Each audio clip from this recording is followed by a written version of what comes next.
এইটার মধ্যে কোনো ডাউট থাকলে বলো, এই যে আমি যেটা পড়াইলাম এটার মধ্যে কোনো ডাউট আছে না? স্যার জোরে বলবা একটু, আমি শুনতে পাচ্ছি না। স্যার এখানে যে 6 যেটা, ওটা কি রাইট ফেস না এলিমেন্টের? এলিমেন্টের রাইট বা লেফট ফেস তোমার কখন আসে? তুমি মনে করো যে আচ্ছা ঠিক আছে, তোমার কোশ্চেন উত্তর আমি দিচ্ছি, অন্যভাবে দিচ্ছি। হয়ে গেল আমার করি। এই যে মনে করো আমি এই এলিমেন্টটা এইভাবে আঁকাচ্ছি, এটা আঁকাইলাম। এখন মনে করো এইটা যদি ঘুরাই দিই, সরি, তাহলে রাইট ফেস এখানে চলে আসবে। আবার যদি ঘুরাই দিই রাইট ফেস এইভাবে চলে আসবে। সো আলটিমেটলি তুমি যখন ইনক্লাইন ফেস চিন্তা করবা, রাইট ফেসটা শুধু আসবে হচ্ছে অ্যাকচুয়াল যে স্ট্রেস ব্লক এর জন্য রাইট ফেসের ব্যাপারটা থাকবে সাইন কনভেনশন। কিন্তু যখন তুমি ইনক্লাইন আঁকাবা তখন এই রাইট লেফট ফেসটা চিন্তা করবা না। তোমার কোশ্চেনের উত্তর পাইছো? জি স্যার। আর বলো, আর কোনো কোশ্চেন আছে থাকলে বলো, কারণ এটা পরীক্ষায় মাস্ট কোশ্চেন, এটা আসবে আসবে 100% আসবে, কোনোদিন এই কোশ্চেন মিস হয় না।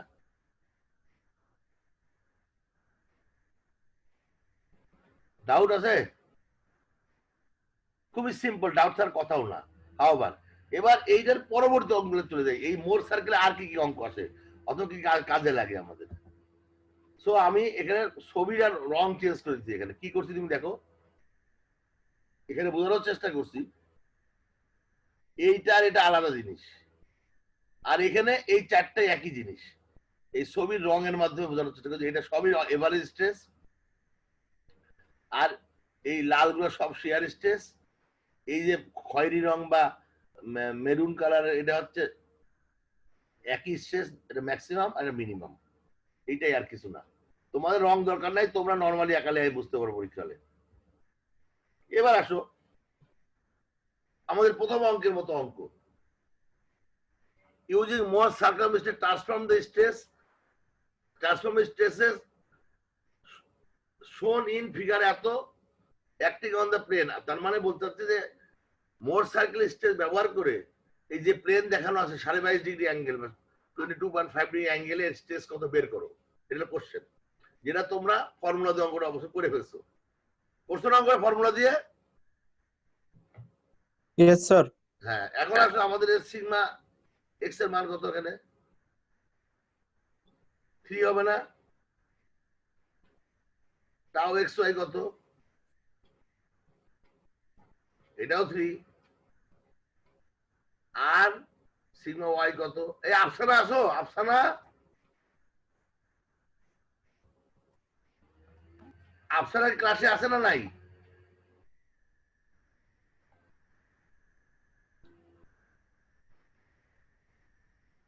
তো এই তিনটা ভ্যালু আমরা জানি না। স্যার উনি ক্লাসে আছে স্যার, উনি স্যার নেটের প্রবলেম, তার জন্য হয়তো কথা বলতে পারতেছেন। আচ্ছা ঠিক আছে। আর্মি অফিসার আসো তোমরা? আশরাদ আসো? স্যার আছি স্যার।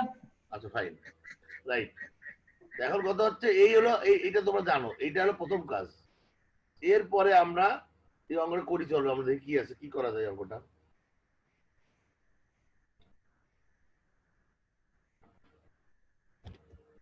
একইভাবে আমরা সেম জিনিসটা, এটা আর আমি আঁকাচ্ছি না, এটা স্টেট হয়ে আমি বুঝানো, মানে আমি এটা করে গেল সিগমা এক্স আমার 3, সিগমা ওয়াই হলো 1, এটার অ্যানিমেশন করে অ্যানিমেশন সময় লাগে, তাও এক্স ওয়াই 3। তাহলে প্রথমে আমি করবো এর মান বের করব। এর মান কত হবে আমাদের? এখানে হবে দেখো sigma x plus sigma y divide by 2, মানে এর মান হবে 2। এবং আর এর মান কত হবে? আর এর মানটা হবে, এটা ফ্র্যাকশন হবে 3.16, মানে √10 আর কি। তাহলে আমরা একইভাবে পাইলাম। তাহলে প্রথমে 2 এর মানটা এখানে বসালাম, দেখো 2 এর মানটা বসালাম। তারপরে আমরা এই যে 2 এর মান বসানোর পরে আমরা এই কন্ট্রোল পয়েন্টটা বসাইলাম। 2 এর মান বসানোর পরে কন্ট্রোল পয়েন্ট বসালাম, তারপরে এখানে ভার্টিক্যাল একটা লাইন টানলাম। ভার্টিক্যাল লাইন টানার পরে এই দেখো এটা কত ডিগ্রি, এখান থেকে এটা 22.5 ডিগ্রি, তাই না? তাহলে এর থেকে 22.5 ডিগ্রি অ্যাঙ্গেলে আমরা একটা দাগ টানবো। এই 22.5 ডিগ্রি অ্যাঙ্গেলে পাবা কিভাবে তুমি? এটা হলো এখানে বোঝার বিষয়। এইটার ব্যাপারে আমি আলাদা কথা বলবো। আগে আমি সিস্টেমটা শেষ করে নিই, তারপরে সাড়ে বাই ডিগ্রি কিভাবে করবো সেটাই পরে আসতেছি। চান্দা দিয়ে আঁকাইতে পারে, চান্দা দিয়ে আঁকালে অ্যাকুরেট হবে না, ভুল হবে, এই জন্য আমরা অন্য একটা পদ্ধতি দেখাবো। তাহলে এরপরে আমরা এই যে সাড়ে বাই ডিগ্রি অ্যাঙ্গেলে একটা দাগ টানবো। দাগ টানার পর এই একই ওরিয়েন্টেশনে, মানে কোন দিকে টানবা, এইটা যে অ্যাঙ্গেলে যেরকম থাকবে সেম ভাবে এর প্যারাল লাইন টানবা। তারপরে এই যে পয়েন্টটা আসো, এই পয়েন্টটাই, এটাই হলো উত্তর। তার মানে এই প্লেনে নর্মাল স্টেজ হবে 4.83 এবং শেয়ার স্টেজ হবে -1.41। এটা হলো কোশ্চেন উত্তর। কতক্ষণ লাগলো? 2 মিনিটও লাগে নাই। অথচ এই অঙ্ক কোশ্চেন পরীক্ষা থেকে 10 থেকে 15 মার্ক থাকবে। কেউ করে কোশ্চেন করবা? এখন তোমাদের কাজ হচ্ছে এই অঙ্কটার ফর্মুলা দিয়ে করা, এই অঙ্কটা এখানে করবা, করে মিলাই দেখবা যে উত্তর একই আসে কিনা বা কোনো সমস্যা হয় কিনা। সবাই এই জিনিসটা দেখবা। তো এইটা হচ্ছে 2 নম্বর অঙ্ক আসতে পারে যেরকম, আর 3 নম্বর আসতে পারে অঙ্ক যেটা, সেটা হচ্ছে এটা কি, ও একই অঙ্ক আর কি। ও আচ্ছা, রাইট রাইট, একটা মিস করছি। আমরা অ্যাঙ্গেলটা কিভাবে এই অ্যাঙ্গেলটা আঁকাবো তোমরা মনে রাখবা। এই এই এই ভ্যালুটা আমরা জানি, তাই না? এখান থেকে এইটার মানটা আমরা জানি। এই মানটা হচ্ছে অলওয়েজ কন্ট্রোল পয়েন্টের এইটা, মানে এই ভ্যালুটা, তিনটা পরেরটা, মানে কন্ট্রোল পয়েন্টের ওয়াই ভ্যালু, মানে এই যে টাউ এক্স ওয়াই এর মানটা অলওয়েজ। এখন আমরা এই মানটা যদি বের করতে পারি তাহলে কিন্তু আমরা এই পয়েন্টটা পেয়ে যাব। তাহলে আমরা কি করব? tan theta is equal two কি? লম্ব বাই ভূমি। তাহলে এখানে লম্ব কোনটা? এটা মনে হয় লম্ব, আমার পারপেন্ডিকুলার এটা না, এটাই জি স্যার, ওটা পারপেন্ডিকুলার, লম্ব স্যার। আর এটা হলো ভূমি। তাহলে tan পি বাই বি, আমার লাগবে পি এর মান। তাহলে পি এর মান কি হবে? B tan theta, B tan theta. থিটার মান তো আমরা জানি 22.5। তাহলে পি এর মান কত? এখানে বি এর মানও আমরা জানি 3। তাহলে পি এর মান কত হবে? পি হবে 3 tan 22.5। B pant type pant first যদি এটা করো, এটা কত আসে? ক্যালকুলেটর টিপে দেখো। ক্যালকুলেটর আমি করে দেখতেছি কত হয় দেখি।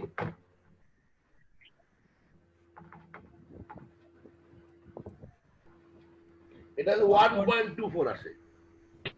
তার মানে এইখান থেকে এটা 1.24 দূরত্ব হবে। এই পয়েন্টে কত আমাদের? এই পয়েন্টটা 3। তাহলে এই কোণটি কত হবে? 1.3 এর সাথে 1.24 যোগ করো, কত হয়? 4.24। তাহলে এটা হলো 4.24 কোঅর্ডিনেট। এইটা যখন জানবা, এটা যখন তোমরা দুইটা পয়েন্ট জানবো, তখন লাইন টানবা আর যেখানে সে মিলবে, কোনো কঠিন হবে না, সোজা হবে। সবাইকে বুঝতে পারছো না বুঝতে পারো নাই?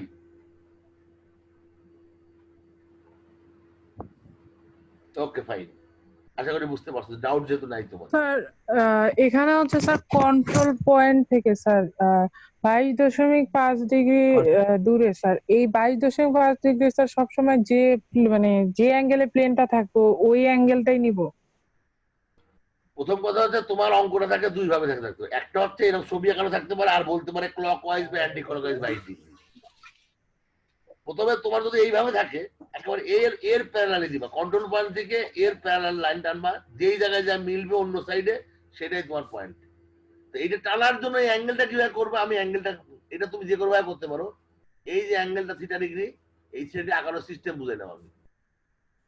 এখন যদি তোমার বলে কন্ট্রোল ক্লক ওয়াইজ বা অ্যান্টি ক্লক ওয়াইজ, দেখো তুমি কোনটা দেখো।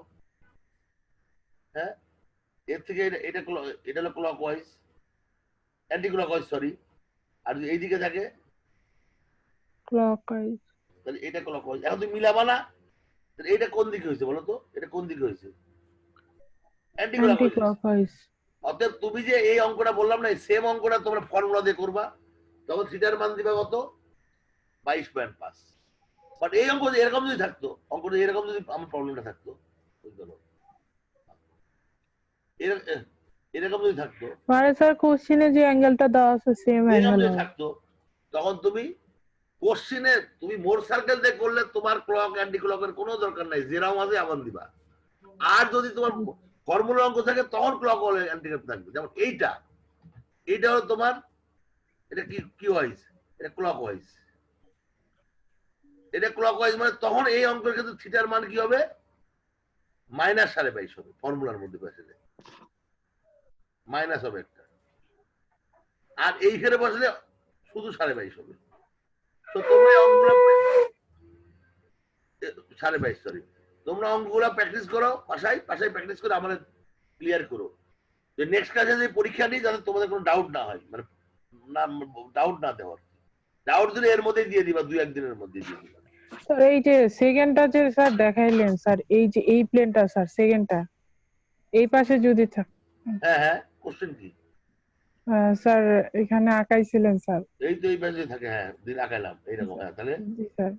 তো এইরকম তাহলে আঁকাবো, স্যার কি যে এইরকম আঁকাবো, এই যে এই দিয়ে হ্যাঁ আঁকাবো, হ্যাঁ স্যার ওটাই বলতেছি স্যার, এটা এভাবে এই যে আঁকাবো, আচ্ছা শেষ। বুঝছি স্যার। মোর সার্কেলের জন্য তুমি খালি এই প্লেনের প্যানেল আঁকাবা, সোজা কথা। আর যদি বুঝছি স্যার। ফর্মুলা অঙ্ক থাকে তাহলে তুমি ফর্মুলা থিটা মাইনাস না প্লাস বুঝতে হবে কিভাবে, যদি ক্লক ওয়াইজ হয় মাইনাস আর অ্যান্টি ক্লক ওয়াইজ প্লাস। তাহলে এই দুটো অঙ্ক ক্লিয়ার। এবার 3 নম্বর প্রবলেম দিচ্ছি আমি তোমাকে। 3 নম্বর প্রবলেম হচ্ছে, আমি তোমার এরকম একটা অঙ্ক দিতে পারি, এটা হয়ে গেল। এখন বলো, what are the difference between approach of finding stresses in beam with form, beam হবে কেন, স্ট্রেসেস ইন বিম ভুল করে লিখছি, stresses with formula of Mohr circle and ওই what are the difference between approaches of analytical method আর sir graphical method, তাই তো sir? Graphical method আর ফর্মুলা মেথড, এই দুটোর মধ্যে পার্থক্য কি? এটা একটা পরীক্ষায় কোশ্চেন থাকতে পারে, বলতে পারবা পার্থক্য জি কি? স্যার, জি স্যার, অ্যানালিটিক্যাল মেথডে স্যার আমরা যদি বিভিন্ন প্লেনে বের করে যাই, বারবার স্যার ক্যালকুলেশন রিপিট হবে স্যার, একই ক্যালকুলেশন বারবার বারবার রিপিট খেয়াল করতে হবে। করছে, এটা কোনো পার্থক্য করো না। একটা হচ্ছে এখানে অ্যানালিটিক্যাল মেথড যখন তুমি করবা তখন তোমার টুয়াইস থিটা নিয়ে আসতে হবে। থিটা কিন্তু ফিজিক্যালি তুমি অ্যাঙ্গেলটা ভিজুয়ালাইজ করতে পারবে না, তুমি ফর্মুলার মধ্যেই থাকবা, অ্যাঙ্গেলটাকে ভিজুয়ালাইজ করতে দেখতে পারবে না তুমি, কারণ টুয়াইস থিটা যেহেতু। বাট তুমি মোর সার্কেল করলে অ্যাকচুয়াল থিটাতে বুঝতে পারবা কত কোন অ্যাঙ্গেলে। তার মানে এটাকে প্র্যাকটিক্যালি তুমি বুঝতে পারবে কত অ্যাঙ্গেলে, আর ওটা বুঝতে পারবা না, ওটা টুয়াইস থিটা, এটা থিটা, এটা প্রথম কথা ক্লিয়ার। 2 নম্বর পয়েন্টটা কি, ফর্মুলা যখন করবা তোমার ক্লকওয়াইজ অ্যান্টি ক্লকওয়াইজ মাথায় রাখতে হবে, কিন্তু মোর সার্কেল করলে কোনো কিছু রাখতে হবে না, তুমি ওই সেম প্যারালাল লাগাই দিবা। বুঝা গেছে মামুন? জি স্যার। এইটাই পার্থক্য বেসিক্যালি। এখন তুমি আমি একটা কোশ্চেন যেরকম থাকে, explain how more circle explain all the stage at 0 to 360 degree. বলো মোর সার্কেল কিভাবে প্রত্যেকটা পয়েন্টকে, এই যে মোর সার্কেলের এই যে এটা স্যার সার্কেলের যে কোনো পয়েন্টে স্যার আমরা যে কোনো অ্যাঙ্গেলের টাও আর স্যার সিগমাটা পাই স্যার। এটা উত্তর দিতে হলে দিতে হবে এইভাবে, কিভাবে হয় এটা উত্তরটা এইভাবে দিলে হয়, তোমরা তোমাদের মধ্যে দিতে পারো, অসুবিধা নাই। আমাদের ফর্মুলাটা হচ্ছে sigma x prime minus sigma x plus sigma y divide by 2 whole square plus tau x y minus 0 whole square equal to B square বা সি স্কয়ার যাই বলো, আমি আর স্কয়ার লিখতে পারি। তার মানে এটা একটা সার্কেলের ইকুয়েশন, এবং এই সার্কেলের একটা ইকুয়েশন, প্রত্যেকটা পয়েন্টই সার্কেলের মানে কি বলে এটাকে সার্কামফারেন্স অথবা এর মধ্যে পড়ে, সার্কেলটার উপরেই পড়ে, ভিতরে আর বাইরে কোথায় পড়ে না। অতএব এই ইকুয়েশনের মাধ্যমে এর বাইরে যাওয়ার কোনো সুযোগই নাই তোমার। সো প্রত্যেকটা পয়েন্ট আমি এখানে পার্থক্য, এখানে প্রত্যেকটা পয়েন্ট হলো আমি বের করতে পারবো। প্রত্যেকটা পয়েন্ট দিয়ে আমি একটা জিনিসকে যদি প্রথমে এই অ্যাঙ্গেলে নিই, তারপর এই অ্যাঙ্গেলে নিয়ে আস্তে আস্তে অ্যাঙ্গেল ঘুরাইলাম, ঘুরাইতে ঘুরাইতে এখান থেকে শুরু করে পুরা ঘুরায় যদি আবার 360 ডিগ্রি আসি, তো এই পয়েন্টে আসি, তাহলে আসলে এটার বিভিন্ন পয়েন্টে আমি এগুলো পাবো। নর্মালি আমার সিগমা ওয়াই পাবো না, কিন্তু সিগমা এক্স আর টাও এক্স পাবো। এরকম করে একটা তোমাদের নিজের ভাষায় একটা এক্সপ্লেন করবা। আচ্ছা এবার আসো, আরেকটা অঙ্ক আসতে পারে এরকম। আমি তোমারে এটা মনে মুছি নাই, দুইবার হয়ে গেছে। এইটা অ্যানিমেশন করছিলাম না কি করছিলাম আল্লাহ জানে, যা হোয়াটএভার, বুঝলে হলো। অ্যানিমেশন উলট পাল্ট হয়ে গেছে, অ্যানিমেশনের ঝামেলা আছে না। এটার উত্তর। এবার আসো সব। আচ্ছা এইগুলো অ্যাসাইনমেন্ট তোমাদের। সলভ প্রবলেম 8.1 থেকে 8.4 using both method and compare result. Analytical method মানে ফর্মুলা দিয়ে এবং এইভাবে 1 থেকে 4 পর্যন্ত অঙ্ক করবা এবং কম্পেয়ার করে দেখবা রেজাল্টে কোথায় গরমিল হলো। এবং আমি এটা চাই এই যে থার্সডের আগেই যেন আমি এই প্রবলেমটা পাই। যদি তোমরা যদি আমাকে আমার হেল্প চাও, থার্সডের পরে আমি আর হেল্প করবো না। রবিবার যদি পরীক্ষা থাকে, থার্সডে লাস্ট, এর মধ্যে কোশ্চেন করতে পারবে আমাকে। Solve all question of last 4 years of this chapter. এই চ্যাপ্টারে লাস্ট 4 বছর যত কোশ্চেন আছে, প্র্যাকটিক্যালি 2টা কোশ্চেনই আছে, এই ঘুরে ফিরে একই জিনিস। Find the plane at which normal আর শেয়ার স্ট্রেস আর, এই অঙ্ক একটা নতুন একটা অঙ্ক। কি সেটা? এটা আমি করে দিব না, তোমরা করবা ব্রেন খাটায়।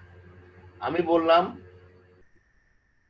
এই একটা এটা দিছি, এটার মধ্যে তোমরা এই যে পয়েন্ট আছে, এই পয়েন্টটা কোন প্লেনে আছে বের করবা। এটা হলো এই 3টে অ্যাসাইনমেন্ট তোমরা জমা দিবা হচ্ছে বৃহস্পতিবারের মধ্যে। আমি বললে জমা দিবা, আগে বৃহস্পতিবার কমপ্লিট করো, বৃহস্পতিবারের সন্ধ্যার পর আমি পরবর্তী আদেশ জানাই দিবা। আগে আমাকে মেইল করবা না, তোমরা রেডি রাখবা। সবাই বুঝতে পারছো? স্যার লাস্টের কোশ্চেনটা স্যার কি করব স্যার, আবার একটু বলবেন? তুমি বের করবা, আমি যদি বলেই দিই তাহলে তো অ্যাসাইনমেন্ট হলো কিভাবে? তুমি বলো কোশ্চেনটা বুঝছো কিনা বলো আগে। স্যার কোশ্চেনটাই স্যার আরেকবার একটু বুঝিয়ে দিন। তুমি বলো না, বলো, তুমি পড়ো কি লেখা আছে। Sir, find the plane at which normal and shear stresses are 4 and -4 respectively. Megapascal. হ্যাঁ, মানে রেসপেক্টিভলি তো একটা ইংলিশ শব্দ, মানে এইটা হলো সিগমা আর এটা হলো টাও, এটাই বলার চেষ্টা করছি। বললাম যে এই প্লেনে এই যে একটা ব্লক দেওয়া আছে, এর কোন প্লেনে এইটা হবে। এটা মোর সার্কেল, আচ্ছা এটা মোর সার্কেল দিয়ে মনে করো বের করতে হবে। মোর সার্কেল দিয়ে ওই অ্যানালিটিক্যাল, এটা মোর দিয়ে বের করতে হবে। Okay sir. বুঝছি স্যার এখন। এটা তোমরা ব্রেন ওয়ার্ক করো, এটা খুবই সিম্পল একটা প্রবলেম। যদি আজ ক্লাস বুঝে থাকো এই কোশ্চেন হওয়া উচিত না তোমাদের। না বুঝছো তো আপনি আসেননি। এবার আসো, তোমাদের আর অল্প একটু আছে, 5-7 মিনিট হলে শেষ হয়ে যাবে ক্লাস। বারবার এটা আসছে কেন আমি বুঝতেছি না, কিছু একটা মানে কপি করছিলাম অনেকবার। এইবার আসো, এই আমার স্লাইডের নিচে কিন্তু স্টেপস অফ ড্রয়িং মোটরসাইকেল লিখে দিয়েছি আমি, কিন্তু এই স্লাইডের নিচে লাস্টে। সো এটা তুমি দেখতে পারো আমি কিভাবে করছি, কি করছি। আমার ক্লাসে তো বুঝাই দিলাম, সমস্যার কথা না। তোমরা কাইন্ডলি বইয়েরটা ফলো করার দরকার নাই, বইয়েরটা আমার কাছে জটিল মনে হয়, এই জন্য আমি সোজা করে বানাইছি। তোমরা ফলো করলে করতে পারো, নিষেধ নাই, কিন্তু আমার কাছে মনে হয় আমি যেটা বলছি এটা অনেক সোজা বইয়ের থেকে। এই যে কিভাবে ট্রান্সফার করে সবগুলো স্টেপ বাই স্টেপ লেখা আছে এখানে, স্টেপ বাই স্টেপ। এটা প্রত্যেকটা পয়েন্ট তোমরা পড়বা, আমি সবই এক্সপ্লেন করছি, বাট এখানে লিখে দিয়েছি এই কারণে তোমরা যেন পরে মিলাইতে পারো জিনিসগুলো। শেয়ার স্টেজের সবগুলো পয়েন্ট এখানে আছে, এটা মিলাইতে পারো। তোমরা অঙ্ক করার সময় এটা সামনে রাখবা প্রয়োজন হবে।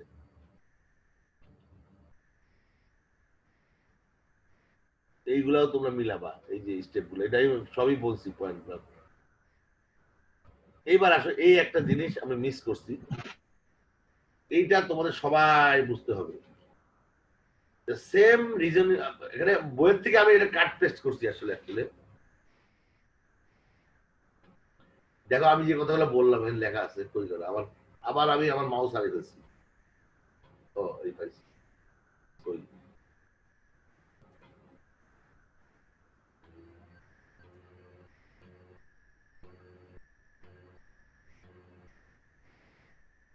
যেটা বললাম একটু আগে, ইনফিনিটিভ পয়েন্ট, ইনফিনিটিভ মানে অসীম, অনেক পয়েন্ট বিভিন্ন থিটা কম্বিনেশন দিয়ে করা সম্ভব।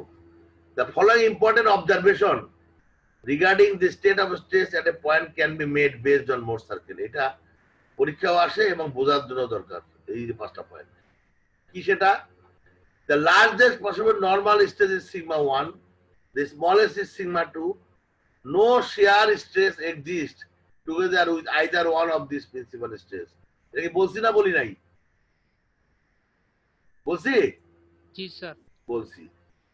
এরপরে আসো তুমি, the largest shear tau max is numerically equal to radius of the circle or sigma 2 minus sigma 1 divided by 2.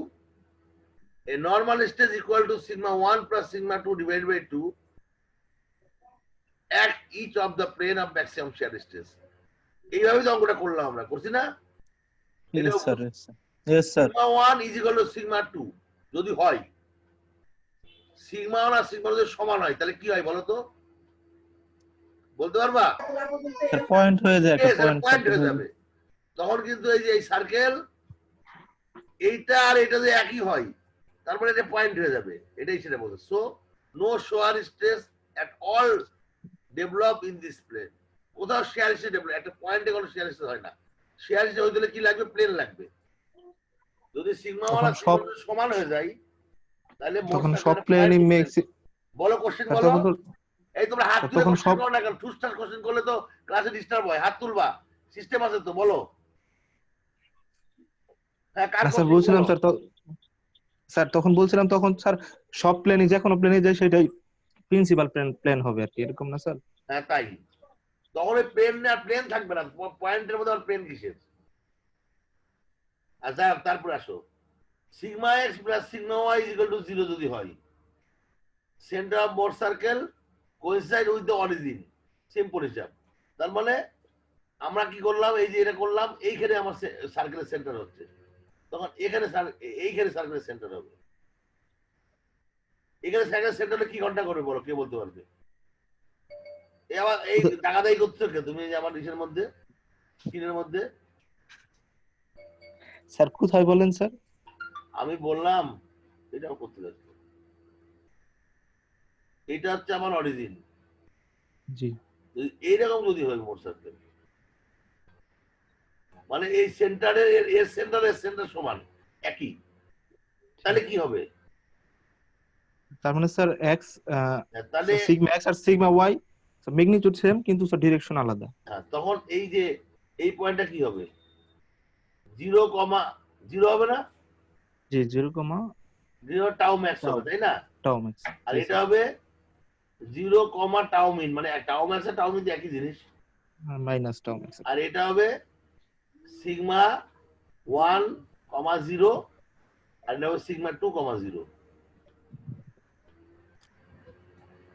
Sigma 2, 0।